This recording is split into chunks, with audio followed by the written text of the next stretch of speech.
todos nós. E nós já daremos início, mais algum recado? Eu esqueci, acho que não, né?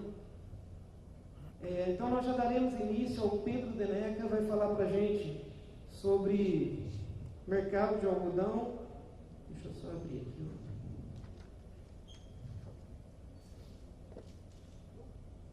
O Pedro é formado em administração e finanças com honra magna cum laude pela Ohio Valley University, tendo cursado MBA na Marshall University, nos Estados Unidos há mais de 20 anos. Trabalhou nos maiores bancos de investimento do mundo, como JP Morgan, Merrill Lynch e Morgan Stanley.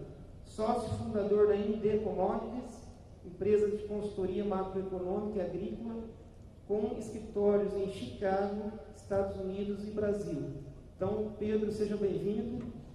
Ele vai falar um pouco para a gente aí do mercado de algodão, perspectiva para os próximos anos.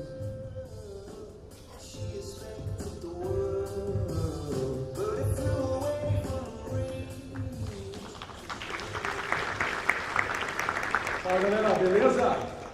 Beleza? Acorda. Vai dormir não. Todo mundo almoçou bem? Almoçaram bem?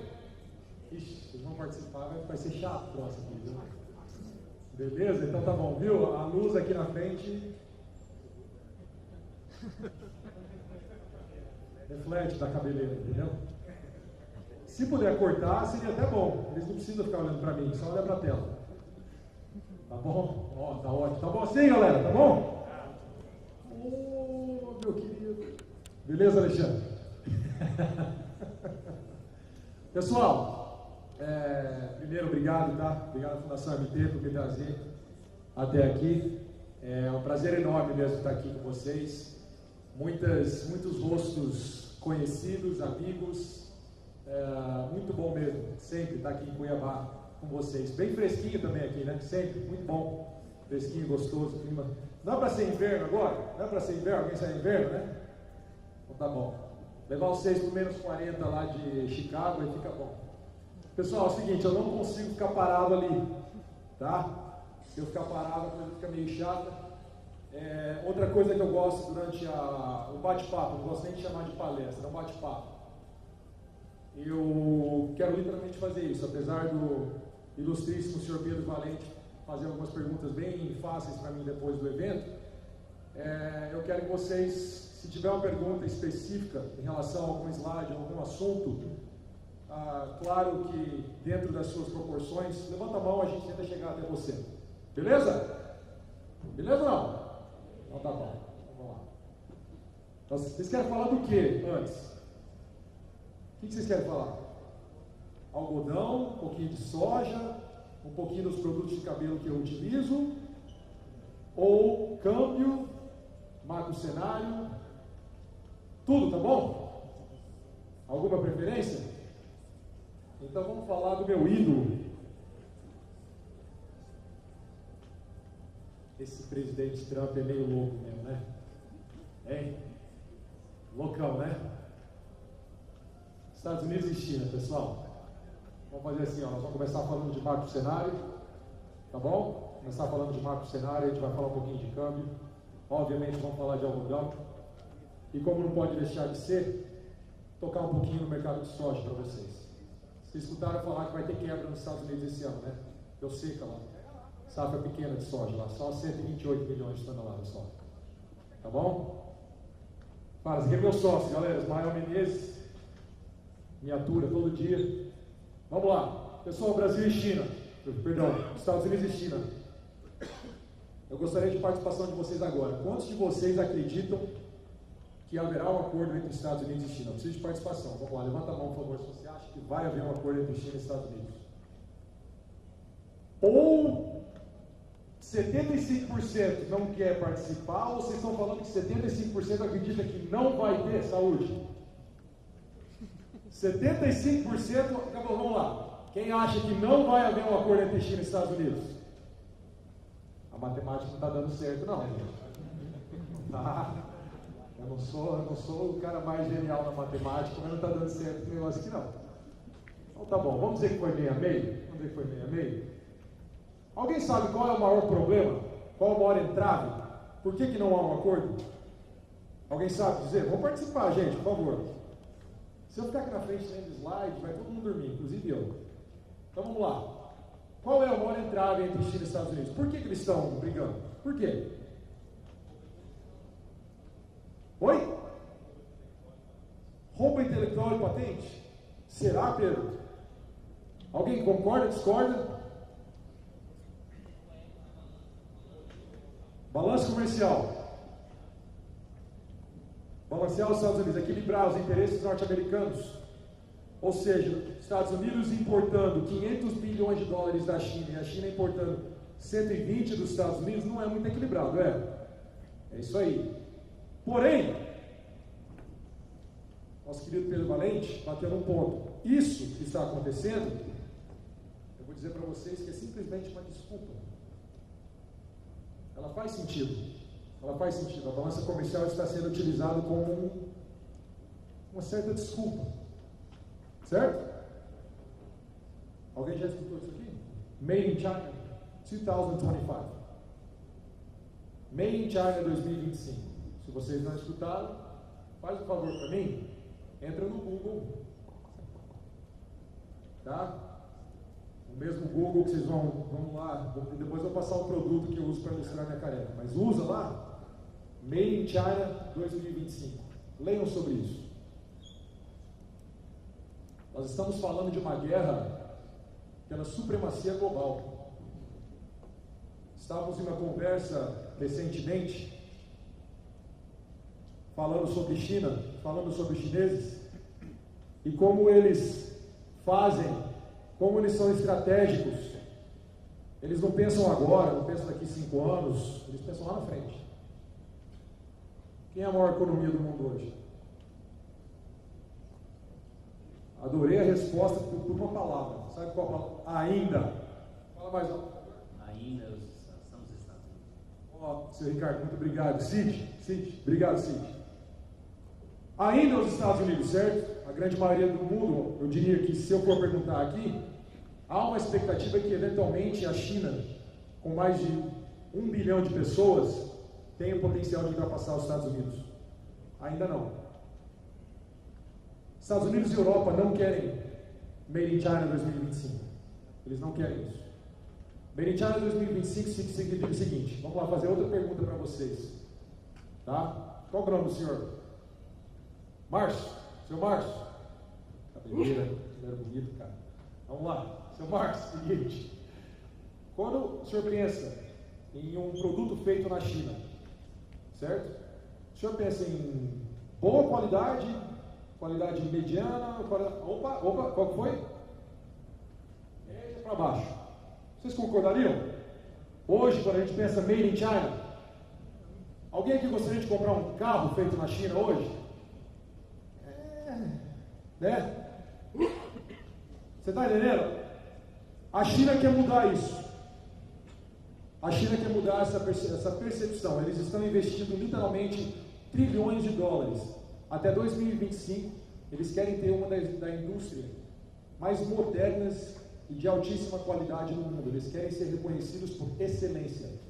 Desde a indústria farmacêutica até a indústria robótica, tudo que eles estão investindo no futuro.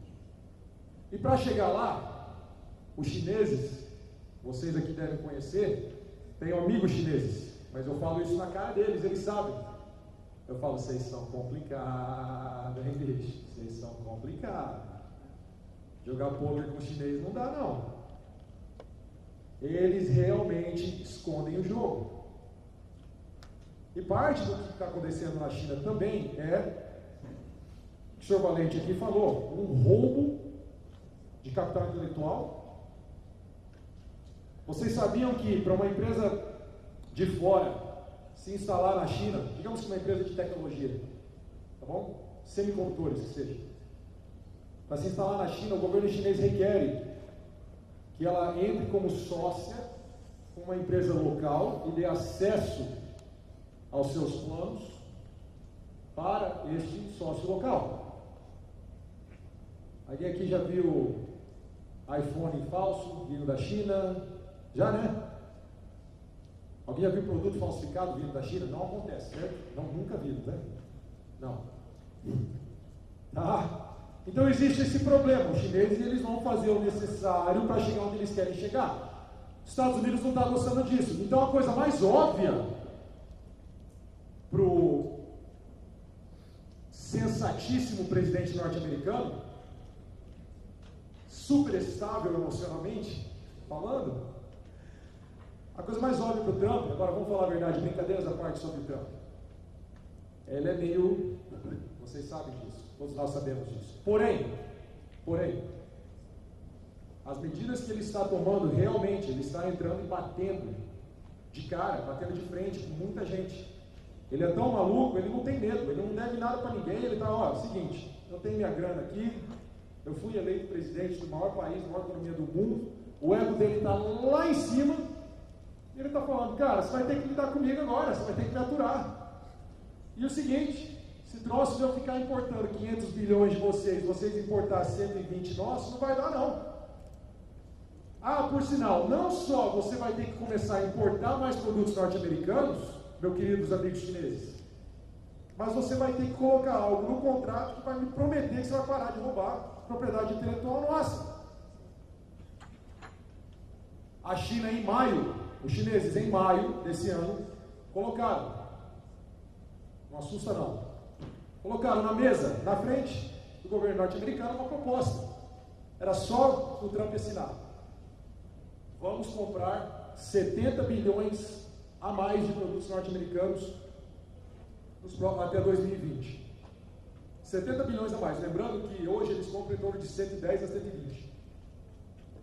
Então vamos colocar 50%, mais que 50%, aumento de compras. Colocaram lá, achavam que era só isso que o governo norte-americano queria. O Trump assinou ou não? Não, ele não assinou. Inclusive, nesse acordo estava o comprometimento deles comprarem o dobro, dobrarem o tamanho da compra de soja norte-americana deles. Que para o Brasil não seria uma notícia muito boa. Tá bom? Trump não assinou. Os chineses e os americanos se encontraram agora, semana passada, sem muito progresso. O Xi Jinping, líder chinês, ele está no mato sem cachorro. Hoje, nós vamos deixar algo muito claro para vocês. Hoje, a China precisa muito mais dos Estados Unidos do que os Estados Unidos precisam da China. Hoje. Isso pode claramente mudar daqui a alguns anos. Vou explicar para vocês por quê. Primeiro, fiquem de olho nessa tabela, nesse gráfico. Só para sabermos onde a coisa se encontra da guerra comercial, da balança comercial, tá? Já tivemos aí 50 bilhões aqui embaixo, tá? 50 bilhões, 34 mais 16, que já foram executados de tarifas. Estados Unidos colocou 25% de imposto sobre 50 bilhões de produtos chineses e vice-versa, os chineses atacaram. Os chineses falaram, os norte-americanos voltaram, o Trump inicialmente falou, você vai fazer isso? Que por sinal incluiu a soja, e tem tudo a ver pelo motivo da soja estar hoje no preço que está. Por sinal, não se iludam, a soja não está a $8 só por causa disso. Tem muita soja no mundo. Muita soja no mundo, cuidado. Uma manchete de um possível acordo entre China e Estados Unidos, bem provavelmente, vai trazer uma alta em Chicago. Essa alta em Chicago na soja deve ser aproveitada. Não estou aqui para falar de soja, só que eu sei que tem muita gente aqui interessada em soja. Cuidado. Nós temos 105 milhões de toneladas de estoque no mundo para este próximo ano. Há 6 anos atrás, esse estoque era de 65 milhões de toneladas. Ah, Pedro, mas você não está falando da demanda. Estou falando de estoque. Para chegar na conta do estoque, você faz oferta menos demanda. Você chega na conta final. Nós crescemos em torno de 40 milhões de toneladas no estoque global, com uma demanda recorde nos últimos anos, pessoal. E outra coisa, que a gente já vai falar rapidinho. A China, parece que a fome da China por soja está aos poucos diminuindo. Cuidado. Não é o caos, não estou falando que, meu Deus, o mundo vai acabar. Eu estou falando, cuidado. A forma de pensar no passado, de que, todo ano a China vai comprar 10, 15 milhões a mais de soja. Todo ano vai ter. O que plantar, eu escuto isso direto, a gente vai no campo, né? Não, o que plantar, o chinês vem e compra. Não caia nessa. Você tem que começar a pensar de uma forma diferente desse mercado. Um mercado que ainda terá várias oportunidades, mas você tem que pensar com cuidado. Bom, de qualquer forma, o Trump chegou e falou, beleza, você vai colocar 50 bi, eu vou meter 200 bi na tua cabeça agora, e eu vou colocar 10% de imposto. Aí os chineses falaram, eu vou colocar 60. Aí o Trump falou, 200 é muito maior que 60. E se eu quiser, eu posso colocar muito mais do que isso. Eu posso dobrar esses 250. Mas sabe uma coisa? Se você não ficou feliz com 10% de imposto em cima de 200 bi, eu vou meter 25%. E essa ameaça está feita, e é bem provável. É tanto possível quanto provável que até o final de setembro, início de outubro, essas tarifas em 200 bilhões, sejam executadas. Os chineses vão executar isso aqui, os Estados Unidos executam isso aí, e o Trump, bem provavelmente, não havendo um acordo até aqui, Trump bem provavelmente vai começar a ameaçar até chegar nos 500 bi. Ele não tem medo. Se ele está certo ou não, se ele é louco ou não convém a conversa. Nós temos que compreender o que está acontecendo e o que pode acontecer. A realidade é que existe um atrito entre os dois países. A China está vindo comprar toda a soja brasileira. Os prêmios aqui no Brasil dispararam. A soja brasileira hoje se encontra em torno de 20% mais cara do que a soja norte-americana, o que significa os chineses vieram comprar e o resto do mundo fugiu. O resto do mundo está indo comprar soja com enorme desconto nos Estados Unidos nesse momento. Aí que a gente tem que tomar cuidado. O Brasil produz muito bem, vai continuar produzindo muito bem, mas como eu falei, não estou aqui para falar de soja, mas entenda, se sai um acordo entre China e Estados Unidos, é uma coisa que a gente tem que começar a pensar. Tudo bem, o resto do mundo pode vir para cá, mas eles estão metendo 128 milhões de toneladas lá e vão ter 22 milhões de toneladas de estoque. Ano passado, o estoque era 8 milhões, esse ano vai terminar em torno de 11,5, vai pular de 11,5 para 22, bem provavelmente ano que vem, a não ser que haja algo dramático. Tá bom? Calma, não fique essas caras assim, não fica desanimado, por favor. Oportunidades virão. Então entendam o cenário que pode acontecer ainda nos próximos meses. Pessoalmente, profissionalmente, nós na MD acreditamos que teremos sim um acordo entre China e Estados Unidos. A questão X, o X da questão é quando isso vai acontecer, não é se, é quando. A novela pode ficar pior antes de melhorar. Apenas compreendam isso. Mas não vamos nos iludir achando que o Brasil está com a faca e o queijo na mão só porque os dois estão brigando. Tá vendo, a China está comprando tudo aqui. Uma assinada da caneta muda tudo. Cuidado, apenas tomem cuidado. Saibam planejar, saibam proteger, deu margem, saibam travar as suas margens. E por favor, pare de acreditar nos super-heróis da mídia que só gostam de entrar e falar para vocês o que vocês querem escutar. Poucos têm a coragem de falar o que deve ser falado em relação à tendência de preços, em relação à comercialização. Profissionalizem-se na hora da comercialização, por favor. Beleza? Então vamos lá. Acabamos de falar de importação mundial de soja. Olha lá, pessoal. Alguns anos atrás falávamos, isso aqui é importação chinesa no azul. Desde 95, a importação chinesa de soja, olha como cresceu. Poderia-se dizer que a China construiu o Mato Grosso? Mais ou menos? Do jeito que o Mato Grosso é atualmente, quem construiu foram vocês. Mas essa demanda chinesa ajudou muito. Certo? Dá uma olhada nisso aqui. Porém, alguns anos atrás, falávamos, olha pessoal, quando aconteceu isso aqui em 2011, 2012, falamos, não se surpreendam, a China vai continuar comprando muita soja, mas logo mais, um desses anos, a China vai comprar menos soja em um ano do que no ano anterior. Isso bem provavelmente pode ocorrer ano que vem. As estimativas oficiais chinesas Dizem que ano que vem eles vão importar 93 milhões de toneladas de soja. Esse ano eles vão terminar com mais ou menos 94. Tinha muita gente que acreditava que eles iam importar 100 milhões esse ano. Não vai chegar nesse número. E aí que nos leva mais uma lição. Nos leva mais uma lição e algo que eu quero falar para vocês.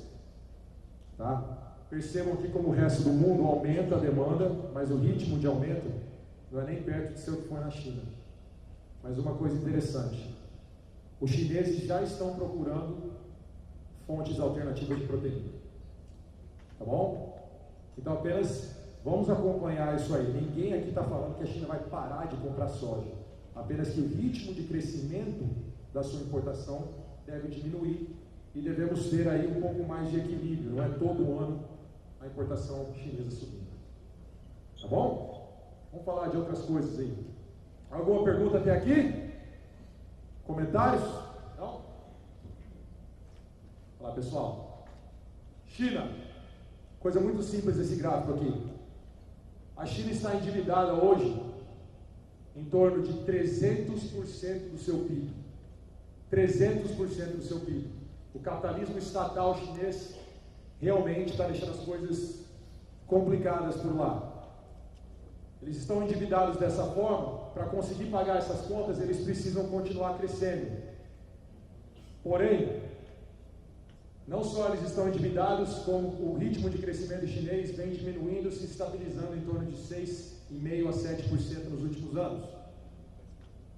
Com os impostos norte-americanos que estão sendo executados sobre produtos chineses, a China ainda depende muito da exportação de vários desses produtos que estão sendo tarifados.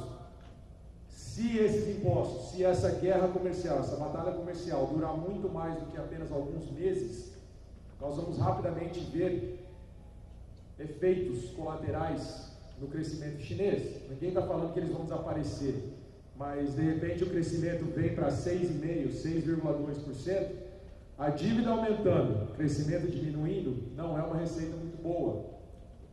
Tá? O nível de endividamento da China, ele é preocupante, porém o mercado ele é meio alheio a isso, porque é um capitalismo estatal que temos por lá.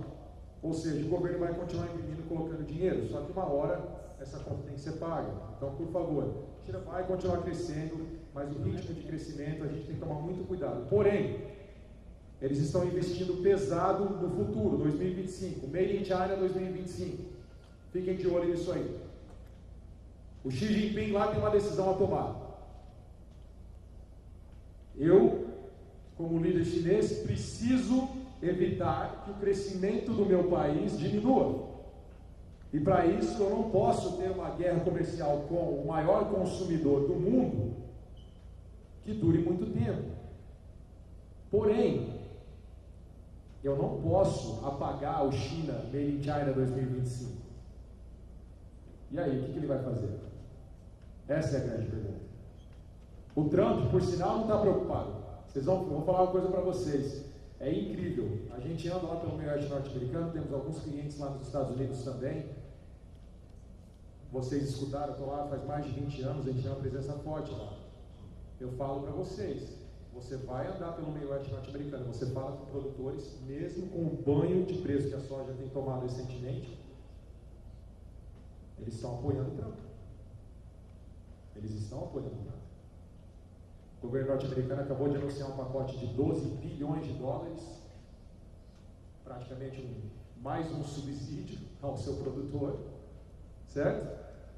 Os argentinos ligaram essa semana, contatos argentinos, pé da vida os argentinos. A gente reclama. Tem algum argentino aqui? A Argentina é chato, né? A Argentina só reclama.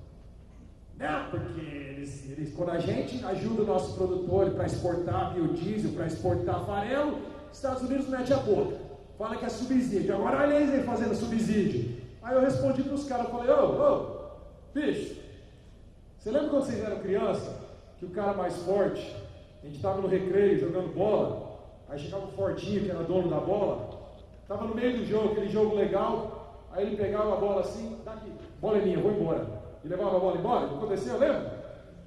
Ele era fortinho, aí ninguém tinha coragem de chegar e falar, ô, cara, dá a bola aí, pô. Né? Não quero apanhar, vou ficar quieto. É assim que o mundo funciona. Nós estamos tudo na escola, nós só somos mais velhos. Estados Unidos é o fortinho com a bola. E ainda mais com o presidente Trump, que tem o ego lá no céu. Novamente, não estou aqui discutindo certo, errado, se apoiamos ou não, é apenas um fato. Ele está chegando lá e falando, sabe uma coisa? Não vou brincar. Você não vai fazer o que eu quero fazer, eu não vou brincar. Certo? O fortinho, por que ele parava de jogar? Geralmente o cara que levava a bola para jogar porque ele estava perdendo, lembra? Certo? Ele fala assim, estou perdendo. Quanto é que está o jogo? 5-3, 5-0. Não, então se eu estou perdendo, eu vou embora. Estados Unidos é assim agora, com o Trump. Então, o mundo não sabe como negociar com o Trump. Então a gente tem que ter cuidado. O cenário geopolítico, olha só, no encontro de algodão, a gente já vai chegar no algodão. Tá? A gente já vai chegar no algodão, mas o encontro de algodão, os primeiros 20, 25 minutos, a gente está aqui falando de geopolítica, gente. É muito importante que vocês acompanhem esse cenário. O efeito direto desses impostos chineses nos Estados Unidos, por exemplo, a China vai colocar imposto de 25% no algodão norte-americano. Tudo bem, só que ela não tem o efeito direto que tem, por exemplo, na soja. Os Estados Unidos ainda, ele não tem, o Brasil não pode suprir a produção norte-americana de algodão. Por sinal, a demanda por algodão está aumentando. Mesmo que as camisas do evento que nós estejamos usando não sejam 100% de algodão. Tá? Tô brincando. Camisa gostosa, confortável. Tá bom? Então vamos lá, pessoal. Rapidamente falar da economia norte-americana, porque a gente está entrando agora no assunto câmbio. Assunto câmbio, rapidamente. Quem aqui acredita que o câmbio vai para 5 ou mais? Levanta a mão aí, vai lá. Para 5 ou mais. 2 corajosos lá atrás. Poliana, tem que pegar um prêmio para eles depois, tá? Valeu. Garrafa de shampoo que eu utilizo. Quem acha que o câmbio não se sustenta acima de 4 durante muito tempo? Nossa, a participação está uma beleza, hein? Então vamos lá, quem acha que o câmbio vai a 1,50? Porque está faltando um monte de gente aqui. Quem sabe acha que o câmbio vai para 8? Não sei que número, porque não estão participando, pô. A realidade é o seguinte. Se a volatilidade política que a gente tem, eu não vou nem perguntar para quem vocês querem votar, né? Não vou nem entrar no assunto. Volatilidade política, ela está enorme, ela contribui sim. O mercado financeiro ele não gosta de incertezas. Você olha as pesquisas eleitorais, ninguém sabe o que vai acontecer, certo? E o mercado não sabe o que fazer com o Bolsonaro. O Molusco ainda está meio assim ali, entendeu? Tentando colocar os tentáculos dele no negócio, certo? Ninguém sabe. O Alckmin está lá atrás, não sei se está dormindo, não sei o que ele está fazendo, está lá atrás, não consegue apoio necessário. O Amoedo, tem muita gente que gosta, mas ninguém tem coragem de votar nele, porque todo mundo fala, não vou votar nele porque não tem chance de ganhar. Aí eu fico, quando as pessoas falam isso, eu falo, mas calma aí, mas aí se você votar, mais pessoas votam, ele tem chance, né? Tudo bem. Certo? Mas vamos lá. Bolsonaro realmente é o Trump. É o Trump brasileiro, só que, né? Imagina a bagunça dos dois juntos. Ixi. Já pensou? Mas vamos lá. O mercado não gosta de incertezas. O mercado não quer ver esquerda no governo. Por quê? Precisamos de reforma. No Brasil, a conta não fecha. A conta não fecha. A gente precisa de reformas, imediatamente. Tá bom? O setor público muito grande, o Estado é muito grande. Isso é um fato. Se você é de esquerda, de centro, de direita, não interessa. A realidade é que a conta não fecha. Tá bom? Os investidores estão vendo isso. Mas eu também posso falar uma coisa para vocês. Tem investidor lá fora babando para entrar no Brasil. Babando para entrar no Brasil. Literalmente babando para entrar no Brasil. O Brasil está em oferta. O que você acha que o cara lá segurando o dólar, olhando para 4-1, olhando a Libra, o pessoal com Libra esterlina lá, olhando muito mais o euro, na cabeça deles o Brasil está em oferta. Se realmente está ou não está, mas na cabeça deles está. Está barato para eles. Só que eles não vão entrar agora antes do resultado da eleição. Eles não vão. Eles estão cautelosos, querem ver o que vai acontecer com a eleição depois. Aconteça o que acontecer, o investimento vai entrar. Se vai entrar em peso ou não, o volume que vai entrar vai depender muito do que acontece com a eleição e da política de reformas que o Brasil terá. Tá bom? Não vou gastar muito tempo falando sobre isso. Mas a realidade é que também fala-se muito sobre o dólar lá fora. O dólar está mais forte porque a economia norte-americana está mais forte, blá blá blá, e olha lá os Estados Unidos e está bombando a economia. Eu falo para vocês que não é bem assim. Nossa, a inflação americana e tem que subir taxa de juros o Fed, porque senão vai dar hiperinflação. Olha o gráfico, gente. Nós estamos falando de inflação de 2% ao ano, gente. 2%. Não, mas nos Estados Unidos isso é alto. Bom, se você acha que isso é alto, olha na história. Tá bom? Isso aí é desde 1960. Então, olha na história. Eu digo para vocês, olha a variação anual do PIB norte-americano. Esse ano deve vir acima desses 2,2%. Acabou de sair a atualização do crescimento do PIB no segundo trimestre, veio acima do esperado, 4,2%.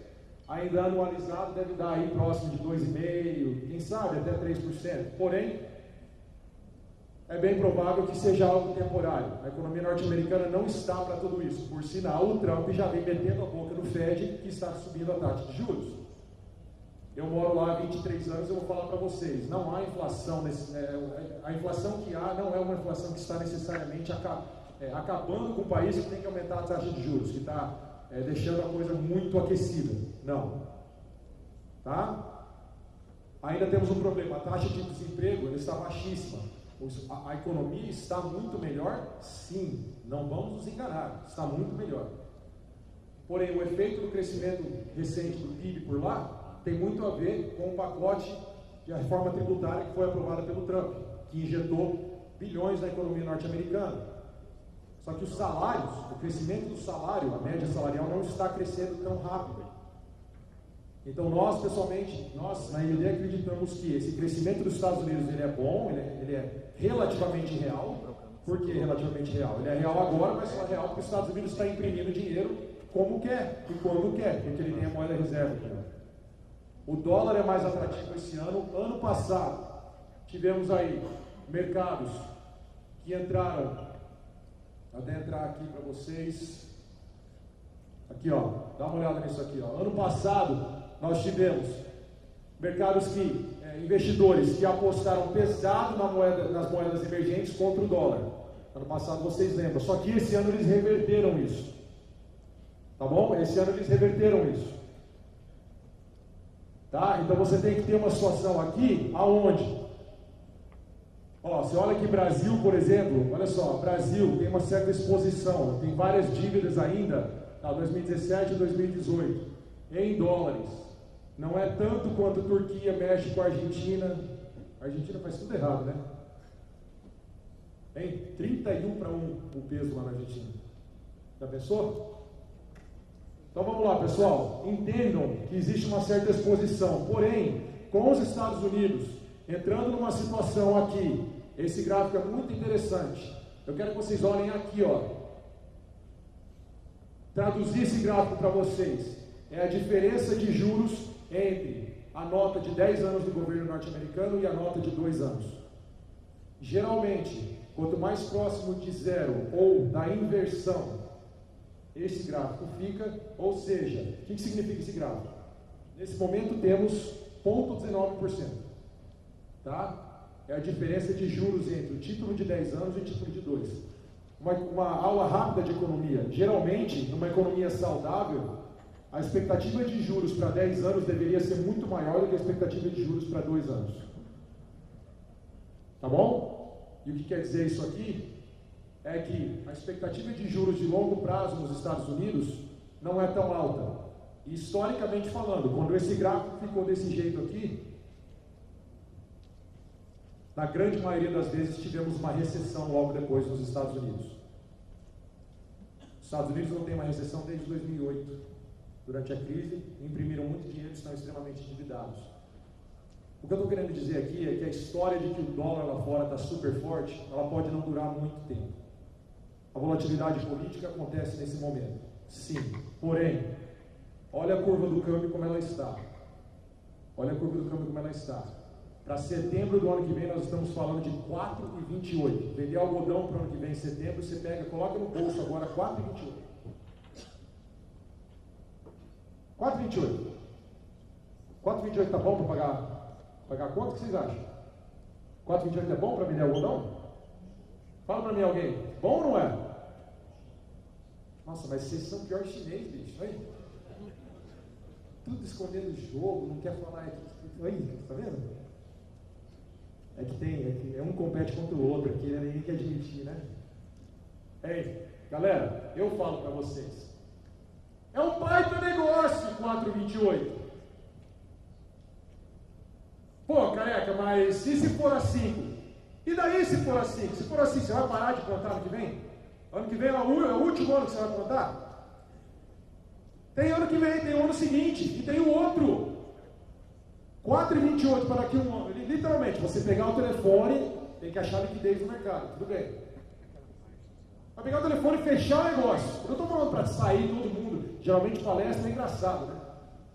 O pessoal escuta o cara falando, sai, vai lá no corredor, não, vende aí, compra aí, não sei o que. Calma. Ó, 15 minutos, hein? Acho que vai atrasar um pouquinho só, tá? Mas vamos lá. Por sinal, como é que tá até aqui? Tá bom? Tá mais ou menos? Como é que tá? Fala comigo, pelo amor de Deus, tá bom? Obrigado, gente. Obrigado. Eu estou tentando evitar que chegue a vez do Pedro fazer pergunta para mim. Como é o tempo dele aqui? Vamos lá. Pessoal, 4,28 fecha uma conta maravilhosa. 4,20 fecha uma conta maravilhosa. 4,15, 4,10, que seja. 3,80 fecha uma conta maravilhosa. Pode subir mais? Pode. Nós temos volatilidade política e ninguém sabe o que vai acontecer com a eleição. Fala a verdade, a gente pode achar que sabe, mas ninguém sabe. Os investidores vão voltar. Acabamos de falar para vocês que a economia norte-americana, apesar de estar forte, não é o que estão pensando lá. O Fed deve aumentar juros mais uma ou duas vezes, mas ano que vem vai ser o teste de verdade. Ano que vem, essa história do dólar forte pode dar uma acalmada lá fora. Principalmente a partir da metade do ano que vem. Pode dar uma acalmada. Se essa história dá uma acalmada, os investidores eles venderam muito as moedas de mercados emergentes. Tem muito mercado emergente que está barato. Então não é só a situação política do Brasil que a gente tem que olhar em relação ao câmbio. Então temos uma chance do ano que vem o câmbio voltar para 3,70, 3,50? Tem. Eu, pessoalmente, diria que a chance dele ir para 3,50 ano que vem, na minha opinião, é maior do que ele ficar acima de 4. Ele pode ir para 4,50 nesse meio período. Tudo bem. Pode até para mais. Não estou aqui falando que vai ou não, mas olha, gente, saiba travar as suas margens. Saiba aproveitar o momento. Não deixe que o medo de deixar de ganhar seja maior que a sua prudência na hora de fechar negócio. Tenha as suas contas na ponta do lápis. Saiba fazer o cálculo da sua margem. Por favor, quer especular? Especula numa conta separada. Não especula com a sua produção e com a sua atividade, por favor. Tá? Então vamos lá. Falamos disso. Mercados emergentes, de fato, tá? Olha, extremamente endividados. China muito endividado. Turquia endividada. Brasil mais ou menos tanto dívida quanto a Turquia. Porém, não tão exposto ao dólar quanto está a Turquia. E, por sinal, o Brasil é uma economia muito maior do que a Turquia. Tá? Mas entendam, temos sim um problema nos mercados emergentes. Eles estão endividados, muita dívida em dólares, apesar dela ser bem menor do que as dívidas, só que a dívida dos mercados emergentes, tá? Dívidas dos mercados emergentes em moeda local. Isso aqui, ó, é em moeda estrangeira. Tradução, dólar. Perceba que a exposição aqui, ó, ao dólar dos mercados emergentes é muito maior hoje do que ela era em 2008 durante a crise. Então é um ponto para a gente ficar de olho. Só traduzindo esse gráfico aí. Tá bom? Ó, tivemos aí, ó, Brasil, o real no Brasil, a terceira pior moeda de performance esse ano, atrás apenas de Turquia e Argentina. Próxima vez que o argentino vier falar para vocês que eles são melhores que a gente, você fala, vocês são melhores mesmo, vocês perderam mais frente ao dólar do que nós perdemos. Beleza, né? Mas olha lá, ó, Argentina e Turquia pau a pau, tá? O peso mexicano ganhando frente ao dólar esse ano. Ganhando frente ao dólar esse ano. Eles estão criando um novo NAFTA lá, um acordo de comércio livre na América do Norte. Estados Unidos e México, apesar do muro, eles estão se dando bem. Eles estão se dando bem. E esse gráfico é importante em relação a moedas emergentes, tá? Você pega aí uma cesta das 10 maiores moedas de mercados emergentes aqui, tá? Você pega o real no Brasil, a moeda chinesa, a moeda tcheca, a moeda húngara, Índia, México, Polônia, Rússia, Turquia e África do Sul. Faz uma cesta de valores. Olha como perdeu aqui, ó. Subiu em 2017, início aqui de 2018. Olha a despencada que ela deu e historicamente o que ela significa. É bem possível que ano que vem, após tivermos um pouco mais de estabilidade política, não só no Brasil, o México acabou de passar por eleições, a Turquia está passando por uma bagunça lá, mas quando a coisa se acalmar, os investidores vão olhar e falar, opa, pode estar barato o negócio aqui. A gente pode ver um certo rebote frente ao dólar, que significa um dólar mais baixo e moedas locais mais fortes, tá bom? Então vamos lá, gente. Falamos agora, vamos para o algodão? Alguma pergunta? Eu vou pedir para desligar o alarme ali já. Eu vou passar uns 10 minutos, tá? Por favor, passar uns 10 minutos ali e pedir para desligar o alarme. Vamos lá. Algodão. O que significa esse gráfico aqui, ó? O que significa esse gráfico? Pessoal, o mercado de algodão nesse momento, eu já volto para esse gráfico, tá? Já volto para esse gráfico para explicar por quê. Consegue enxergar bem? Dá para ver bem as cores aí? Isso aqui é um gráfico a gente desenhou para vocês. Dá uma olhada nesses períodos interessantes aqui, ó. 9 de setembro de 2016, o algodão bateu 65,22.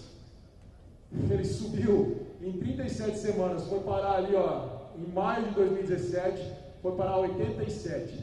Subiu 2.200 pontos. Entre final do ano e metade do primeiro semestre, basicamente. Beleza. Aí o mercado, aí o que aconteceu? Quando o preço de algodão sobe, alguém sabe aqui qual é a melhor cura para preços altos? Alguém sabe dizer? Qual é a melhor cura para preços altos? Como? Diminuição do consumo. Como é que você diminui o consumo utilizando a ferramenta preços? Se eu quero diminuir consumo e eu tenho controle de preços na mão, eu vou aumentar meu preço ou vou diminuir meu preço? Se eu quero diminuir o consumo. Se eu tornar um produto mais caro, a pessoa vai comprar mais ou menos? A melhor cura para preços altos são preços ainda mais altos. E o mercado entende isso. O mercado entende. Ele falou, opa, calma aí. Está faltando algodão, a demanda está chegando. Por que a demanda está chegando? Eu vou para frente e para trás um pouco, mas dá uma olhada aqui, ó. Lá nos Estados Unidos, primeiro, o grande vilão. Eu espero que não tenha poliéster nessa camisa aqui, senão tem que tomar um banho depois disso aqui. Porque poliéster é químico, tá, gente? Faz mal à saúde. Tá? Brincadeiras à parte, poliéster, vou falar a verdade para vocês, é ruim. A fibra química é ruim. Lá em casa, não compro camisa para os nossos filhos, camiseta, filho de 9, 6 anos. Eu fico procurando 95% algodão, 100% algodão. Vocês devem estar pensando, nossa, mas o Pedro é forte, ele deve praticar esporte. Brincando, calma, gente. Ei, pratica esporte. Odeio, sabe dry fit da vida? Ruim, horrível. Horrível, eu quero algodão. E eu não estou sozinho não, gente. Eu não estou sozinho no mundo não. Olha aqui, ó, sintético. Olha aqui embaixo, ó. Todos os sinais cientificamente apontam para o poliéster como a pior fábrica no mundo para a sua pele. O mundo está começando a entrar nessa história. A demanda pelo algodão está aumentando. Material esportivo, que por sinal, olha, bato palmas para o pessoal de marketing dessas empresas, Adidas, Nike, Under Armour. E quem começou com tudo foi a Nike, pioneira lá atrás. Olha que legal, sentaram numa reunião e falaram assim: olha, seguinte, imagina, aqui a gente vai fazer o seguinte, nós vamos criar um material pior que o algodão, beleza? Só que nós vamos colocar um nome bonito nele. certo? Um tecido mais leve, um pouco. Nós vamos colocar algo bonito, nós vamos falar que ele tira o suor da pele. Tira. Nós vamos fazer um baita marketing em cima disso, nós vamos chamar ele de dry fit. E o seguinte, o poliéster vai custar mais barato para a gente fazer, bem mais barato para a gente fazer a camisa, só que nós vamos vender pelo dobro do preço de uma camisa de algodão. E nossa margem vai triplicar. Beleza? Beleza. Foi exatamente o que eles fizeram. Nike, Adidas, todos fizeram isso. Tá? Todas. Quem aqui já usou poliéster para malhar? Para malhar? É bom? É bom no começo. Quanto tempo dura uma camisa cheirando bem de poliéster? Você pode colocar 3 garrafas de desodorante. Não adianta. Depois de 2 semanas, 1 mês, você vai pegar na gaveta, você vai abrir a gaveta. O que é isso? Certo? Não dá. É cientificamente comprovado. O mundo começou a perceber isso. Tanto que a Under Armour, que por sinal, aqui no Brasil a Under Armour não é muita coisa, não. Lá nos Estados Unidos, a Under Armour, tá ali, abocanhando muita coisa da Nike e da Adidas, tá? Charge Cotton. Eles estão querendo, como é que é? O Cotton Relâmpago, o Cotton, sei lá. Estão querendo chegar e colocar um cotton. Agora eles estão começando. Sabe o que é o Charge Cotton? É o algodão com poliéster, basicamente. É o algodão com poliéster. Eles ainda querem um material um pouco melhor que dry fit. E eles vendem isso aqui por quê? Tá vendo o tamanho, as letras? Gente, isso aí é marketing, tá? Quem trabalha em marketing sabe isso. Por que a palavra cotton está tão grande assim nas letras? O consumidor quer ver isso. O consumidor procura cotton. Certo? Então a Under Armour está falando, eu vou dar o cotton que vocês querem, mas eu ainda quero minha margem. Então eu vou ainda jogar um pouquinho de poliéster nele. Beleza? Mas entendam que a demanda pelo algodão está subindo. Isso aí, isso aqui é fato lá nos Estados Unidos, tá? Charge Cotton. Se for numa viagem nos Estados Unidos, entra numa loja da Under Armour, entra numa Outlet, entra numa Dick's Sporting Goods lá e procura Charge Cotton. Você vai achar. A Nike está fazendo a mesma coisa, a Adidas está fazendo a mesma coisa. A demanda pelo algodão está retornando, pessoal. A demanda pelo algodão está retornando. Então vamos lá voltar a falar do mercado de algodão. Tá? Rapidamente. Mercado de algodão aqui, oferta e demanda de algodão no mundo. Perceba uma coisa. Dá uma olhada no número de estoque final. 2012 e 2013, nosso estoque de algodão no mundo era de 20 milhões de toneladas, com uma relação estoque-uso de 85%. Estamos estimando essa relação estoque-uso perder 25% para o ano que vem. Ainda temos 16 milhões de toneladas do estoque. Sim, porém, percebam, o estoque reduziu. Olha só, olha a produção aqui, A produção voltou aos níveis que estava, olha lá, 26 milhões de toneladas no mundo, o estoque reduziu. Porém, nesse número de 16 milhões de toneladas de estoque, nós temos esse número da China, 6 milhões de toneladas de estoque. Vou fazer uma pergunta para vocês que acompanham o mercado de soja. Alguém sabe quantos milhões de toneladas de soja a Argentina tem em estoques? Alguém já escutou um número exato sobre isso? Vocês sabiam, se você for na Argentina, o Ismael, trabalhou 2 anos na Argentina lá, meu sócio. Pergunta para o Ismael, tem alguma resposta exata? Varia do que até que? Se você for perguntar para os melhores contatos que tem na Argentina. Só um detalhe, existe muita questão de blanquear a soja. Vocês já ouviram falar sobre isso? Blanquear é você limpar, agora vou colocar, para o mercado, um estoque que não estava no mercado. Ninguém sabe. Esquema.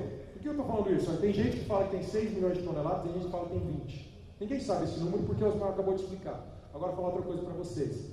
No algodão, por que isso tem a ver com o algodão? Esse número de 6 milhões de toneladas de estoque na China, muita gente, inclusive nós, não acreditamos nele.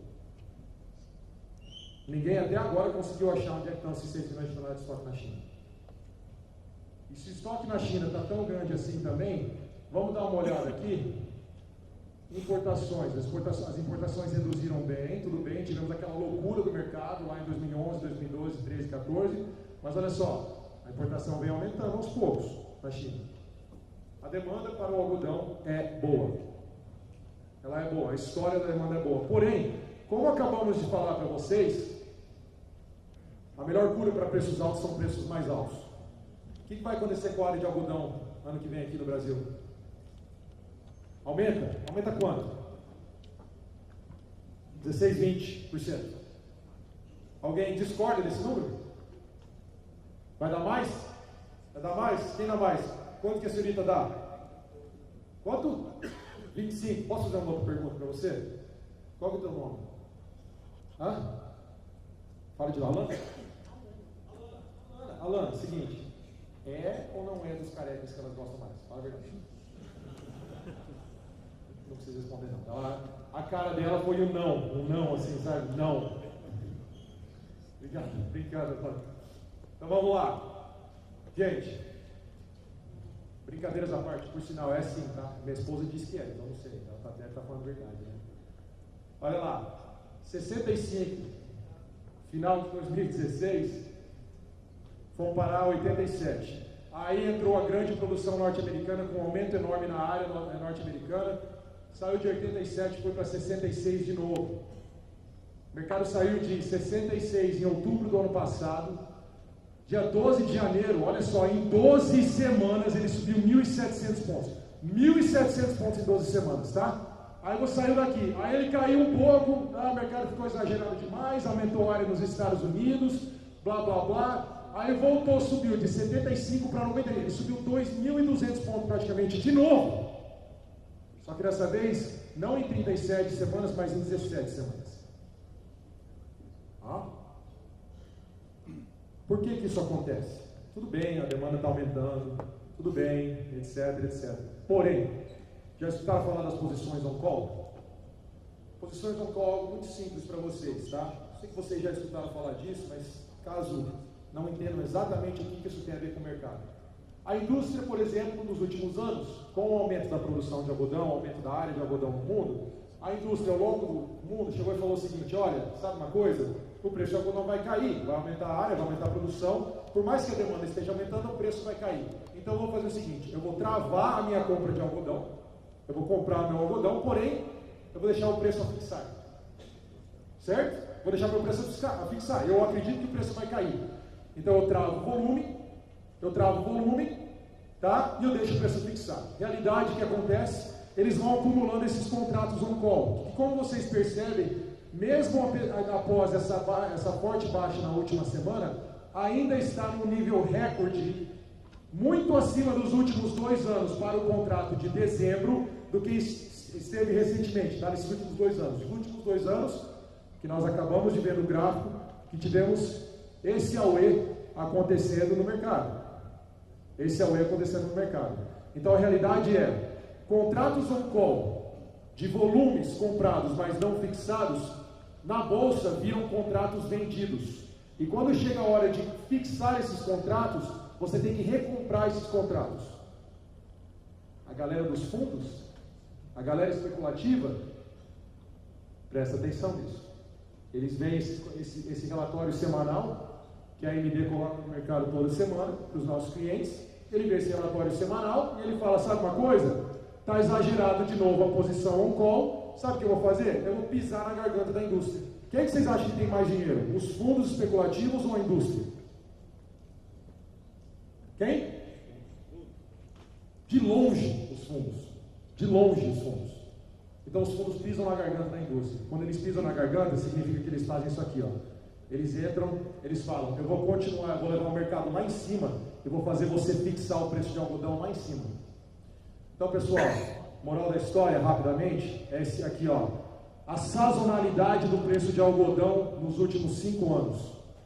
Sazonalidade entre outubro e novembro e janeiro a março, eu não preciso descrever para vocês, né?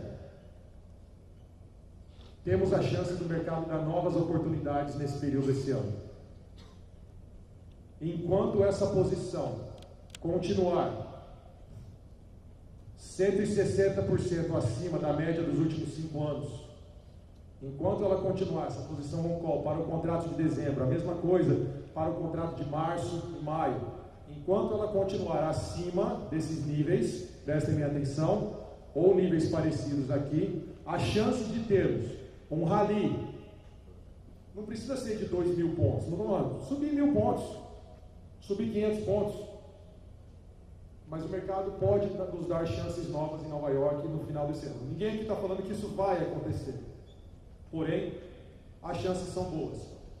Só que aí entra uma hora da história, entra coisa perigosa que eu queria falar para vocês. Estamos vendo aumento de área no Brasil, estamos vendo novamente ano que vem aumento de área nos Estados Unidos, aumento de área ao redor do mundo. A demanda está aumentando? Está, mas como nós vimos na soja nos últimos anos, o poder de aumento da oferta é muito maior do que o poder de aumento da demanda. Cuidado, nós teremos alguns aventureiros entrando no mercado de algodão no meio da euforia, achando que a coisa vai continuar para sempre. Se o mercado der essa oportunidade que a gente está colocando aqui para vocês, que sazonalmente, tecnicamente, pode acontecer entre novembro e março, saibam aproveitar essa oportunidade, não fiquem acreditando em Papai Noel.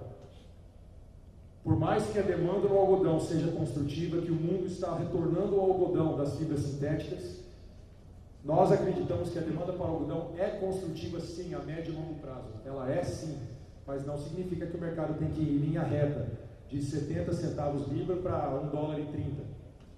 Já tem uns loucos no mercado já falando, não, vai para 1,10, 1,20. Pode ir? Pode, mas muita coisa tem que acontecer. Os Estados Unidos vai produzir uma safra boa esse ano, o Brasil produziu uma safra excelente, deu seca no West Texas e ainda assim os Estados Unidos vai produzir uma safra muito boa. Lembrando que boa parte de lá é irrigada. Realidade, pessoal, é que o mercado ele vai dar oportunidades. Saibam aproveitar essas oportunidades. Não fique acreditando que uma história de baixa ou de alta vai durar para sempre. Tá bom? O tempo esgotou. Eu vou avançar rapidamente aqui para colocar uma coisa de clima, porque eu sei que vocês estão interessados no clima no começo dessa safra. Tá bom? Vocês querem saber de clima rapidão ou quer que eu pare? Fala? Posso falar? Fala mais alto, senão o pessoal eles vão me tirar daqui. Então termina aí. Rapidamente, olha só. De fato, parece que teremos o tal do El Niño. As chances do El Niño se estabelecer até outubro, de setembro 30%, outubro 65%, 76% em novembro e assim vai. A possibilidade entre novembro e em fevereiro do El Niño se estabelecer é de em torno de 80%. Lembrando que esses modelos oscilam muito.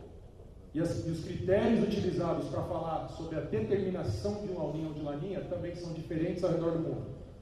Tá? Mas a realidade é que temos essa possibilidade sim. Tá? Mas o que isso significa para cá? Lembrando, novamente, falei, olha, dia 20 de maio ele mostrava não muita chance, mostrava um lenço neutro, tá? Até o período de janeiro e fevereiro, ainda neutro em junho, ainda neutro em julho, e olha como ele mudou de julho para agosto.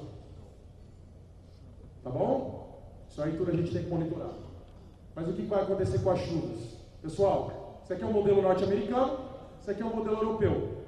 Modelo norte-americano, europeu. O europeu vem acertando mais nos últimos anos no Brasil. Não significa que ele vai de fato acertar novamente esse ano. Porém é importante fazer o contraste. Isso aqui são chuvas, olha a diferença para o nosso querido Mato Grosso, na semana de 10 a 17 de setembro desse ano. O modelo GFS está seco, basicamente. O modelo europeu, pessoal ali perto da região do Parecis, Rondônia, norte do MT, pegando o norte da BR ali um pouquinho, começa a ver chuvas boas. Olha a escala de chuvas aqui em milímetros, tá? Já a partir do dia 10 a 17. O modelo europeu vem mostrando isso consistentemente nas últimas semanas. Tá? O GFS não, então você já deve estar começando a escutar que as chuvas vão atrasar, ou elas vão ser irregulares no início de safra. O GFS fala isso. O modelo americano é um modelo gratuito, você acessa ele de graça na internet. O europeu custa uma grana boa para você acessar. Por isso, a grande maioria das análises são feitas em cima do modelo americano. Porém, o modelo europeu, como estamos mostrando para vocês, tem uma previsibilidade muito boa, uma eficácia muito boa, muito melhor até que o GFS nos últimos anos. Semana de 17 a 24 de setembro, olha essa diferença, pessoal. Mato Grosso inteiro tem chuvas boas. Tá? Sul do Mato Grosso um pouco menos, região do Araguaia um pouco menos, porém, chuvas muito boas na BR. O GFS ainda coisa muito pouca com a maioria do estado seca. Vai dar o que falar essa diferença nas próximas semanas. Vai dar o que falar. Tá? Não estamos falando que vai de fato chover, porém vocês estão vendo como estão divergindo os modelos, e é importante monitorar isso aí. Semana de 24 de setembro a 1 de outubro, 1º de outubro, olha a diferença, pessoal. Se o europeu estiver correto, o início de safra vai ser fantástico aqui no Mato Grosso. E quem ficar escutando os super-heróis da mídia que estão falando só do GFS, talvez tenha algum tipo de problema.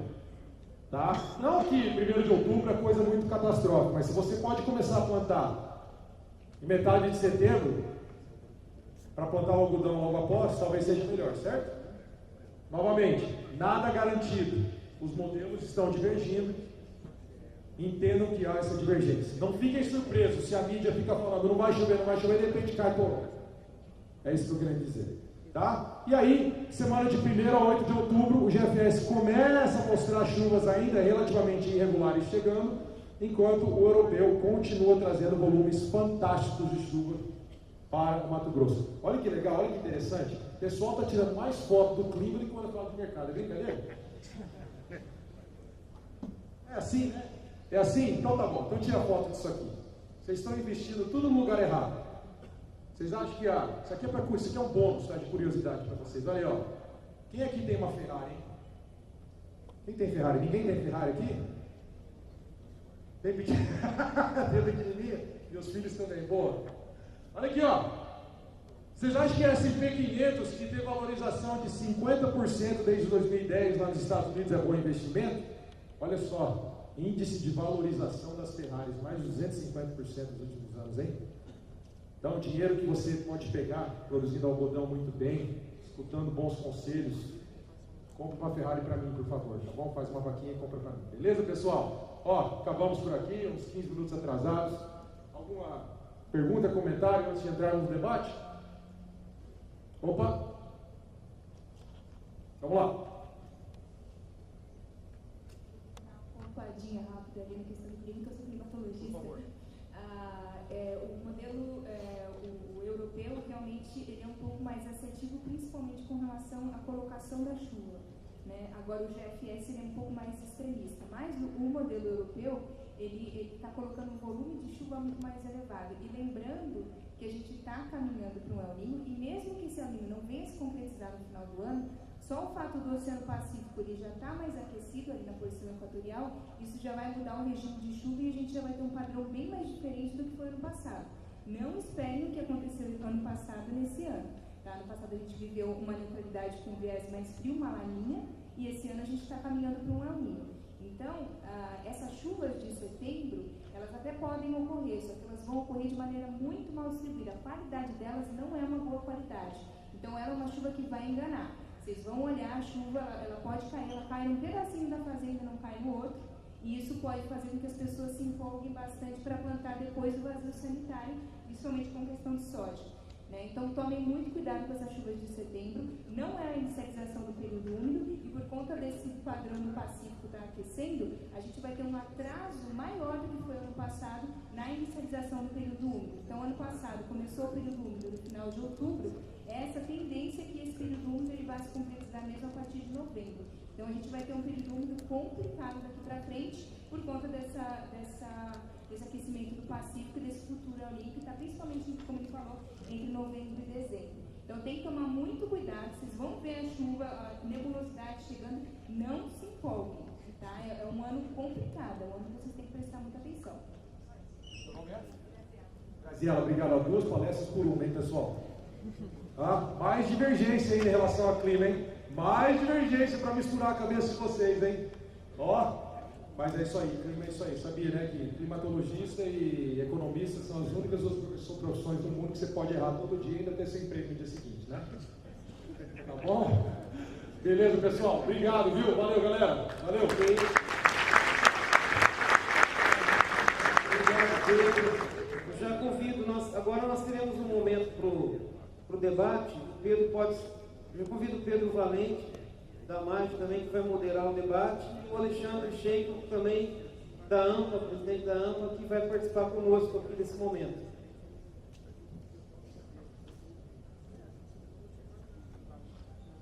Boa tarde. Espero que tenha mais perguntas do que teve, porque você está sendo moral. Não é que todo mundo aqui é técnico. A grande maioria é técnico. poucos que são comercial. Então não estou acostumado a ouvir tanta bobagem como a gente costuma falar. Boa tarde, pessoal.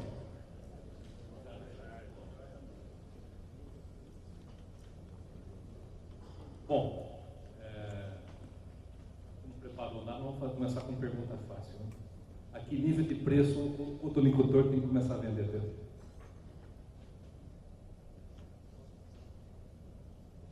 A que nível de preço? Primeiro, essa conta você sabe que não é uma conta uniforme. Isso aí depende de cada caso, depende do seu nível de capitalização, depende das suas contas, depende de tudo isso. Tá? Então, eu diria que eles têm que saber fazer a conta. Para alguns produtores, 70 centavos libra com câmbio de TAF, fecha a conta. Para outros, a 80, precisa de 80. Para outros, precisa de 85, para outros, 75. A realidade é que o nível de preço que você tem que vender é o nível que te dá margem. Essa é a minha resposta. Entendeu? Presidente, qual é o seu conselho? Bom, se todo agrônomo soubesse do mercado, né? Estava fácil aqui, não precisava nem cultivar, né? Teríamos menos trabalho. Eu acredito assim, boa parte do pessoal a gente tem um histórico produtor de vender com 16 meses antes de colher o algodão. Então, essa característica aí não vai, por segurança, o produtor tem feito aí suas vendas, numa média aí, tem vendido já para a próxima safra aí de 45%, 50%, anos mais favoráveis aí 60%. Então, historicamente, os produtores tradicionais têm feito isso. Como você falou, tem novos entrantes, né? Qual que será que é o perfil disso? Isso aí vai ser uma variável, talvez não é tão significativo pelo tamanho de área que estão agregando, mas a expectativa é essa, que os produtores estão vendendo ou fazendo uma venda aí de um limite de 60% para a próxima safra, vender tudo agora em 16 a 12 meses antes de colher essa lavoura. Bom, ninguém me perguntou, mas eu vou falar. Né? Acho que o principal ponto que a gente tem que observar é realmente conhecer da porteira para dentro, saber quanto custa. Esse é o principal ponto. E saber efetivamente qual é a margem de contribuição, ou seja, que margem de resultado você está esperando. Se você está esperando um retorno de 100%, talvez $1,50 não seja suficiente. Mas se você está esperando um retorno de 25, 30 centavos, para quem tem um custo médio aí, 75, 80 centavos, quem tem um custo aí próximo a 1.850 arroz passa a ganhar, se ele produzir 285 arroz, vai gerar uma caixa bruta de $900 por hectare, que eu entendo ser muito bom. Mas o principal é você saber quanto custa a tua produção antes de você vender. E eu entendo que para o algodão, que é um mercado muito mais ilíquido, quanto mais vendido você entrar na safra antes de plantar, mais garantido você estará. O nível de liquidez do mercado de algodão, eu acho que ele é umas 5 ou 6 vezes menores do que o mercado da soja. Então, se tem algum conselho para dar, conheça seus custos, conheça a sua lavoura, não queira acertar o melhor preço é aquele que você nunca tem, mas conheça o manejo da sua lavoura e as oportunidades de vender. E seja conservador como um caixinho de maisena. Se você entrar lá com 70%, 75% a sua expectativa de produção vendida, eu lhe garanto que você vai permanecer no jogo por vários anos, para não dizer a eternidade. Você sendo conservador, a tua comercialização e focando na produção, você tem muito mais a ganhar do que tentar acertar todas as variáveis de mercado que você não domina. É a segurança que eu falei, isso aí mesmo. Nós temos que estar bem ciente dos nossos custos, nossas despesas aí, em relação ao que a gente tem para vender e travar esses custos. Isso é uma receita que a gente aprendeu a duras penas desde 2004, né, quando a gente teve muito problema com isso, variação de câmbio, como nós tivemos. E, bom, eu dou um exemplo disso aí. Como eu falei, eu comentei antes sobre nós queremos ser consultores em mercado. Em 2011, quando teve uma alta do mercado, nós tivemos, em 2010, uma visita, não sei se o Pedro estava, com o Joey Nicosia, lá da Dreyfus, né? Numa sala lá em Liverpool, um encontro que todas as trades fazem, então as associações fazem esse encontro todo ano. E o Joey Nicosia foi o único que falou assim que o algodão ia de $1, ia para 2 e ia voltar naquele ano. Os produtores estavam lá, ninguém acreditou. Não acreditou, duvidaram, né? Dessa alta. E o que ocorreu? Houve isso daí. No ano seguinte, a sala estava lotada, os produtores, quando foi o Joey Nicosia repetir a palestra no novo encontro. Todo mundo falou, e aí, como é que vai ser? Porque tinha voltado para $1. E aí, vai voltar de novo, vão ganhar dinheiro, de novo, vão ganhar. Não, vai ficar 85 centos, é isso daí, era o mercado. Então, assim, jogar toda a sua produção, sua segurança, na opinião somente do mercado, é muito risco, né? O consultor não vai poder fazer você recuperar o que você perdeu ou fazer você ganhar novamente. Então, não é ele que vai fazer. Ele falou, o mercado vai continuar. Mas o pessoal estava tudo com a expectativa nele. Ele queria subir o mercado. Não é desse jeito. Então, vamos pensar em fazer o dever de casa, como o Pedro falou, e ter essa estabilidade aí ano após ano, mas por um bom tempo aí, fazendo esse tipo de tarefa. Da plateia, na verdade, estamos aqui para responder as perguntas de vocês, né? Então, quem é que quer fazer alguma pergunta? Tem 2 microfones aqui. Quem levanta a mão e se identifique, por favor, com o nome e a empresa. E para quem quer? Né?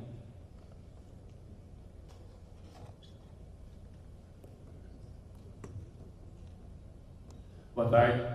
Meu nome é Wagner, sou da Singenta, agente de marketing de algodão. Pergunto para vocês, de forma geral. Primeiro, Pedro, você falou da safra norte-americana. Só um segundo só. O careca. Só o careca bonito ou o careca gordo? Não, o careca magrinho ali.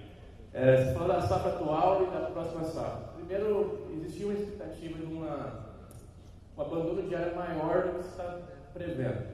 Queria que você falasse um pouco sobre isso, da safra atual. Lá nos Estados Unidos. Segundo ponto, para a próxima safra norte-americana, se existe algum limitador em relação principalmente a área, técnico ou não, em relação à limitação de produção, de aumento de área. E o terceiro ponto, aí para os 3, o que vocês acreditam realmente que a gente consegue, para essa safra 18-19, ter capacidade de produção de algodão, quando eu penso em beneficiamento, colheita e exportação? Beleza, eu vou começar com 1 a 1 e 2. Obrigado, Wagner. Primeiro, em relação ao abandono de área nos Estados Unidos, algo que vem acontecendo, o Texas realmente teve uma região do West Texas ali que corresponde, região de Lubbock, né, que é a maior região produtora de algodão ainda do mundo, logo não vai ser, tá? Mas devido ao que está acontecendo aqui no Brasil, porém, aquela região corresponde a mais ou menos 40% da produção norte-americana, tá? E desses 40%, em torno de 30% aí pode-se dizer que é irrigado, tá? Então, vamos dizer aí uma matemática de Guardanapo aí, 12% da área nível Estados Unidos, tá? Ela está irrigada ali, mais outros lugares. Então, o que aconteceu ali no West Texas? Tivemos de fato uma seca muito forte, tivemos de fato um abandono. O USDA demorou um pouco para reconhecer esse abandono de área, tá? Em maio ele não relatou isso, em junho ainda não relatou isso, porém em julho ele derrubou a safra. Então, em julho, quando saiu o relatório de julho, a gente percebeu que ele realmente tirou uma área grande ali de produção de abandono, ele levou o nível de abandono lá em cima, que deixou a estimativa de produção, na nossa opinião, até um pouco exagerada para baixo. Por quê? Porque os outros 60% da área de algodão nos Estados Unidos vem tendo condições fantásticas esse ano. Então, muito mercado só queria falar, está seco no Texas, mas e o sudeste dos Estados Unidos, que estava muito bem, né? Você tem o sul ali do Texas, perto do Golfo, mais o resto do sudeste norte-americano, que corresponde a 60% da área, mais a área irrigada, que está vindo muito bem. Então, por isso tivemos no relatório de agosto, um relatório baixista, Por quê? A produção ela subiu de julho para agosto. O Texas ainda está seco, tá? Mas eles já realmente tiraram bastante, colocaram bastante área em abandono. Nós acreditamos que essa área, essa estimativa do uso, ela está relativamente, ela está sensata nesse momento. Nós acreditamos que pode ser muito mais ou muito menos, ele está por ali. Tá, em relação à pergunta número 2, em relação à área nos Estados Unidos, perguntou, né? Para a safra que vem. Nós acreditamos que teremos um aumento sim na área, tá? Ano que vem vai ser interessante, até aproveitar a carona da sua pergunta, falar rapidamente da soja também. Todos vocês, por favor, torçam, rezem, façam o que tiver que fazer, candomblé, não sei, o que tiver que fazer, por favor, para reduzir a área de soja nos Estados Unidos ano que vem. O mercado de soja precisa de uma redução de área lá nos Estados Unidos ano que vem, para ajudar a reequilibrar o mercado. E isso tem a ver, a área de soja, nós acreditamos que vai cair em torno de 4 a 5% no ano que vem nos Estados Unidos. O milho deve aumentar 1 a 2%. O algodão, na nossa opinião, vai aumentar pelo menos mais uns 5%. Pode aumentar mais do que isso, dependendo da performance do preço. Tá? A gente tem que acompanhar. Vai realmente ocorrer aquele oba-oba entre novembro e março que aconteceu nos últimos 2 anos? Se aquilo acontecer, principalmente com aquelas posições da indústria do jeito que estão dos contratos on-call, pode trazer mais área. Mas o limitador, eu diria, porque o trigo também deve atrair um pouco mais de área de algodão, tá? Lá nos Estados Unidos, nas planícies sul. Então, eu acho que a área vai aumentar, mas talvez não tanto quanto poderia aumentar devido ao possível aumento da área de trigo. Em relação à pergunta 3, eu deixo os dois responderem, eles estão mais qualificados para responder isso aí, tá bom? Só para uma ratificação, o Alexandre Pedro. Né? É muito Pedro com espaço só. Mas eu particularmente acredito que, não só acredito, como está havendo um atraso de colheita geral no estado do Mato Grosso. Quando a gente, no grupo, tomou a decisão de trazer uma máquina para cada 1.000 hectares, eu sei que muita gente tirou sarro e falou que esses caras são muito ineficientes. Esses caras são doidos, esses caras são ricos, estão rasgando dinheiro. O fato é que hoje nós estamos com 96% da nossa colheita feita em 65.000 hectares, com uma média de, vamos fechar com 308, 309 arrobas, sendo 18.000 hectares no primeiro ano. E eu acho que o Mato Grosso deve ter alguma coisa próxima a 25% a 26% ainda para finalizar. Então a capacidade de colheita, ela está estrangulada. O único fornecedor de equipamento tem capacidade, se não me engano, de 1.500 máquinas por ano, onde tem 3 mercados aquecidos, né, que somos nós, os Estados Unidos e a Austrália, e você tem uma limitação também de benefício. Não podemos esquecer que há 12 anos atrás chegou a ter 1 milhão, uma safra de quase 1.700.000 toneladas, é isso? E foi bem longa. Capacidade de benefício, na verdade, ela pode ser infinita se você ficar beneficiando ad eterno, você perde a qualidade. Eu entendo que estamos no limite. Se você for um fabricante hoje, encomendar uma algodoeira, ele vai falar para você que só tem capacidade de entregar na safra 2020. Então, essa expansão que está vindo por aí, ela vai ter que ser beneficiada em algum lugar. E vai ser muito importante que as pessoas, os novos entrantes, estejam conscientes, se ele for terceirizar, o terceirizar quer dizer o seguinte: depois que eu beneficiar o meu, eu pego o seu. Então, haja capital de giro e emoção para tocar esse negócio para os novos entrantes. Ah, mas os caras estão falando dele, está todo mundo consolidado, não quer que o novo entrante entre. Não, não é isso. Eu acho o seguinte: se você fizer um planejamento bem feito, né? Quando eu falo planejamento bem feito de algodão, não estou falando de 6 meses, nem 8 meses, nem 12 meses. Estou falando de 18 a 20 meses. Você tem que comprar o equipamento para colher, você precisa vender para você poder cobrir os seus custos, e precisa ter mais do que isso, você precisa ter um corpo técnico capaz para implementar e manejar a sua lavoura. Você pode ter o dinheiro que for do mundo, mas se você não tiver gente para tocar a sua lavoura, você não vai estar bem. Então, isso, o meu entender, a capacidade de colheita está estrangulada e a capacidade de benefício está bem próximo desse lugar. O Pedro Porquinho falou o óbvio aqui, né, o principal.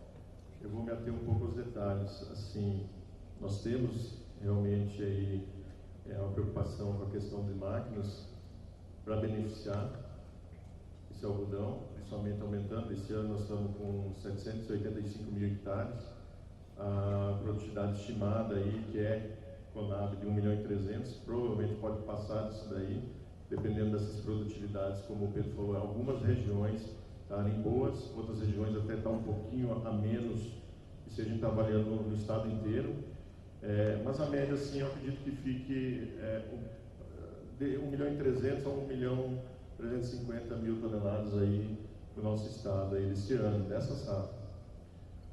Alguns apertos essa safra nós tivemos porque não existe, foi comentado aqui, o clima esse ano, nós atrasamos o plantio da soja, por mais capacidade de máquinas nós tivemos para acelerar o plantio da safrinha do algodão, após a colheita da soja, que foi atrasada, nós não conseguimos recuperar aquele avanço, aquela tradição nossa de plantar mais cedo. Então entraram algumas áreas aí em fevereiro para plantio, atrasou também a colheita do algodão, não foi somente por causa desse atraso aí do plantio, mas sim, tivemos algumas chuvas em maio, alongou, perdemos bacheira em algumas regiões, outras regiões foi melhor para poder segurar o ponteiro, ocorreu isso daí. Enfim, mas o fato aí, nós temos a produção, estamos correndo para tirar do campo, não estamos atrasados comparado a anos anteriores. O Pedro falou que a questão de 1.000 hectares na média, ou 900 hectares para uma máquina, é uma segurança, coisa que a gente aprendeu até na soja, para poder tirar a soja rápido, porque nós estamos plantando cada vez mais rápido, mais concentrado, a nossa janela de plantio está ficando concentrada, a nossa janela de colheita está ficando concentrada, e ocorreu que o algodão também está encaixando numa janela aí de colheita, onde está chegando próximo do plantio da soja, inclusive vindo algumas chuvas. Então essa é a preocupação, qualidade. Planejamento não é somente da fazenda, da porteira para dentro, da porteira para dentro, dentro de cada propriedade, de 20 meses, 15, 16 meses, essas coisas, 1 ano e meio antes. Mas nós fizemos um planejamento no estado de vender esse algodão, nós fizemos um trabalho, investimos para poder falar da qualidade do nosso algodão lá fora. Porque nós, depois do ano 2000, a gente deixou de ser, a gente foi autossuficiente em algodão, mas começou a exportar algodão. Anteriormente nós éramos importador de algodão. Isso aí a gente teve o trabalho de vender esse produto lá fora, nossos consumidores. Nisso a gente vendeu qualidade. Pedro teve esse ano com a gente, nós estivemos fora aí do país para fazer uma missão, mostrar esse algodão, a capacidade, a estabilidade que nós temos de produção, que eu acho que esse é o maior ganho que nós temos aqui no Mato Grosso, e nós temos que entregar essa qualidade. Quanto mais a gente apertar, essa questão aí de manter uma máquina para 900 hectares, eles têm um produto de qualidade na mão. Eles conseguem colher no melhor período, conseguem beneficiar, eles investindo em algodoeiras, eles, eu digo, quem investir em algodoeira vai ter produto de melhor qualidade na mão. Isso aí são os nossa vitrine, nossos vendedores. Assim nós vamos manter o nosso mercado lá fora. Então, assim, quanto mais nos apertar, mais nós vamos perder em qualidade no nosso algodão aqui dentro do estado. Isso aí é um pouco de matemática. Eu não gostaria disso. Mas, assim, bom, enfim, algodoeiras. Nós temos automatizações que vão correndo, vai melhorando, vai dando mais fluxo. Nós vamos sair. Mas se você pensar em aumentar a área sem investir em máquinas de beneficiamento, sem investir em colhedeiras de algodão, você vai estar prejudicando, de uma maneira geral, todo o coletivo aí do algodão. Só complementando, né, Alexandre? Não vamos muito longe, acho que alguma coisa próxima a 6, 7 anos, o algodão brasileiro era Nova York menos. E hoje o algodão brasileiro é Nova York mais. E esse trabalho, diga-se de passagem, foi feito pela essa sociedade que está aqui. A qualidade do algodão do Mato Grosso e a estabilidade de produção do algodão do Mato Grosso permitiu que nós ganhássemos mercado, que nosso algodão é de qualidade. Sim, a pontualidade dos nossos produtores é efetivamente pontual, são pontuais, e se a gente começa a esticar a produção, depois retrai, começa, nós vamos voltar para a casinha há 10 anos atrás, vamos começar a tomar deságio. que o produtor de fio do setor têxtil gosta de estabilidade, algodão de qualidade e pontualidade. Não é só preço que ele procura confiabilidade no processo. Né? Se a gente tem um ciclo aí de quase 18, 20 meses, entre o primeiro dólar que você desembolsa até você receber de 100%, o cara que faz o fio, ele compra o algodão à vista, dá em média 120, 150 dias para tecelagem, por sua vez, vai dar para o confeccionista mais 90 dias de prazo e vai dar para o cara da loja mais 150 dias. Provavelmente, se você fizer um estudo econômico do setor têxtil, é o setor têxtil que mais necessidade tem de capital de giro do que qualquer outra coisa. Então, é extremamente importante, pontualidade, qualidade e estabilidade de produção é muito grande. Mas cara, nós não queremos que todo mundo cresça, mas cresça com os pés no chão. Não façam loucura e vai perder dinheiro, e o teu perder dinheiro, o teu problema que você vai trazer para a cadeia é muito maior do que você imagina. Porque as coisas que eles mais perguntam, pelo menos naquela visita, mas podemos confiar no Brasil? Vai ter algodão? Vocês vão conseguir entregar? Vocês vão nos... É só isso que eles perguntam. Isso, nós somos hoje o terceiro maior exportador do planeta, é isso? Hoje nós somos algodão mecanizado, colhido mecanicamente, nós somos o segundo. Nós ultrapassamos a Austrália esse ano aí em termos de produção e exportação. Por quê? A Austrália é totalmente dependente de chuvas, ela é um país que é aqueles 12% dos Estados Unidos. 90% do algodão australiano é irrigado. Então, assim, é um produto de qualidade altíssima, é referência na qualidade. Nós estamos buscando isso com o nosso melhoramento, o sistema TMG, o IMA, a BASF, né? Quase falei outro nome. A BASF, temos aí o melhoramento, trabalhando em função disso, de ter, nesse clima tropical, conseguir atingir aquela qualidade que os australianos já fizeram esse melhoramento, trabalho de melhoramento lá atrás. Então, assim, Pedro falou uma coisa que eu falei em termos de que é a confiabilidade, que é a confiança, nossa estabilidade, nós temos capacidade de entregar. Exemplo, aqui dentro do Brasil, o Mato Grosso, aqui tem pode ter algum consultor da Bahia aqui, ou que atenda a Bahia, mas ela teve problemas ali logo no passado. Ainda bem, tem 2 anos seguidos agora que estão com uma safra boa. Isso aí é muito bom. Só que é o seguinte, nós temos 3 coisas que eu falo lá fora, que eu falei na minha apresentação lá para os asiáticos, digamos assim, nossos clientes. Nós temos 3 fatores aqui no Mato Grosso. Uma é clima, que nos dá uma certa estabilidade comparado à Bahia ou até à Austrália, né, nessa questão ali que depende de chuvas para poder produzir. Nós temos solos bons, nós corrigimos, nós temos áreas mecanizáveis muito boas, temos espaço, nós temos um potencial de plantio muito grande nessas áreas aqui, nossa aqui do estado, com fertilidade, com estrutura para poder trabalhar. E nós temos um terceiro fator, que é muito importante, que o Pedro comentou, é gente. Nós temos gente que sabe produzir, quer produzir e gosta do que faz. E são vocês que estão aqui dentro. Nosso corpo técnico é uma grande ferramenta que nós temos e é uma das grandes vantagens que nós temos competitiva no mundo. De ter esse corpo técnico qualificado, estar buscando conhecimento, para a gente estar atingindo essas produtividades e atender aí os nossos clientes. Então, assim, a gente tem confiança de entregar e cumprir contrato lá fora. Pessoal, nós temos tempo para mais uma pergunta ainda. Eu acho que a parte mais você chata. Eu acho que o público, se quiser fazer pergunta, não tem nada mais importante que trocar ideia, atrasar um pouquinho a carruagem aí, 10, 15 minutos. Não é todo dia que está o presidente da AMPA e o Pedro bonitão assim para poder responder coisas sobre o mercado. Se tiver que atravessar um pouquinho, tá certo, Luiz? Vamos lá? Mesmo porque depois tem que fazer uma propaganda da TMG 44 e 47, foi a melhor coisa que foi feito nos últimos anos aí pela TMG. Ótimo, TMG. TMG B2 Eu também posso fazer o seguinte, eu não vim aqui para fazer propaganda, uma única propaganda, pensando em qualidade, que a gente estava no assunto, só para concluir. Nós vamos ter o encontro do workshop da qualidade semana que vem lá em Rondonópolis.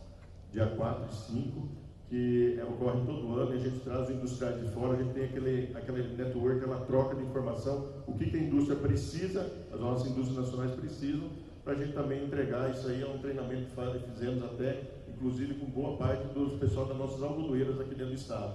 Inclusive, vai ser inaugurada a primeira escola de beneficiamento da América do Sul aqui em Rondonópolis, que está tendo ali. Vai ser inaugurado dia 5 lá em Rondonópolis. Isso aí é preocupação em qualidade, em manter e melhorar a qualidade do nosso algodão. Pergunta ou vamos embora? Ninguém quer saber porra nenhuma. Todo mundo já vendeu aqui, pegou o pico, né? Acho que já nós finalizamos, então. Mas querem deixar uma mensagem final aí para a gente? Bom, a mensagem final é que vocês sejam felizes, que colham bastante, paguem as contas, continuem produzindo, escolham as variedades mais produtivas e melhor qualidade de fibra e tenhamos sucesso e principalmente saúde, porque o desafio do algodão não é pequeno. Todo santo dia tem bastante emoção. Nós temos aí as emoções desse ano que vem tem emoções diferentes, mas vamos continuar caprichando, né? A partir de setembro é novo plantio da soja, já se preparando para a próxima safra. Acho que nem isso daí, pegar os melhores materiais, em termos de produtividade e qualidade, é o que a gente precisa aí, e boa próxima safra aí também. Pessoal, obrigado aí novamente por ter aqui com vocês. Acho que a mensagem final, voltando um pouco se der para parar o alarme, eu agradeço. Voltando à primeira pergunta que o Pedro fez para mim aqui no palco, em relação a qual é o preço certo para vender. Ele apenas confirmou depois o que eu também respondi, que todos nós aqui acreditamos. Não há o preço certo, há você ter o custo na ponta do lápis, saber produzir bem, mas também saber ter o custo na ponta do lápis e entender qual margem você está procurando, procurar uma margem realista, pensar a longo prazo. Em relação ao mercado, tudo que eu falei ali, tem uma questão geopolítica, que é mais um fator de volatilidade que temos no mundo hoje. O Brasil está crescendo a produção, tá? Que nem eles falaram aqui, o Alexandre e o Pedro deixaram muito claro. Só o fato de estarmos crescendo não significa que vai trazer instabilidade, tem gente que... Não, se fizer certinho, fizer de forma responsável, vai ajudar a cadeia toda. Eu acho que isso é muito importante. E entendam, os mercados, tentem, por favor, fugir da exuberância irracional, que acontece muitas vezes. Você estava escrevendo, Alexandre, quando chegou lá a $1,20, $1 e pouco, falando, vai bater 2, e quando estava $2, o pessoal achando que ia para 3, e assim vai. Isso aí é exuberância irracional. Evitem isso, por favor. Saibam analisar com frieza. E também tem que evitar o pânico irracional. Quando a coisa está em baixa, entendam. O mercado ele vai trazer oportunidades e desafios todo ano. Se você faz a tarefa de casa, você sabe qual é a sua margem que você precisa travar. A grande maioria dos anos você vai ter uma oportunidade de travar algo parecido. Saiba fazer isso, evite a exuberância, tanto positiva quanto negativa, que você bem provavelmente vai se dar bem melhor do que a média. Valeu, pessoal.